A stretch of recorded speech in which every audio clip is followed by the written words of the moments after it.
Benny member na si Joanna lumipad na papuntang Amerika para sundan ang kanyang grupo na Benny. Kumakailan nga ay hindi ito nakasama si Joanna dahil sa kanyang health issue. Pero ngayon ay okay na daw siya at ready na siyang mag-perform. Mga marites, bago kayo mag-comment, panoorin nyo muna ang video to hanggang dulo para malaman nyo talaga ang totoo.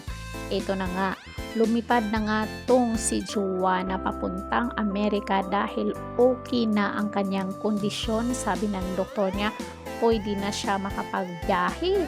At gulat na gulat itong si Joanna sa kanilang million views na Cherry on Top. So tinatangkilik talaga ng mga tao ang kanilang mga kanta, hindi lang dito sa Pilipinas pati na din sa abroad. Umaabot na ang kanilang kasikatan. Kayo mga marites, ano yung masasabi nyo dito sa naabot na tagumpay ng Benny?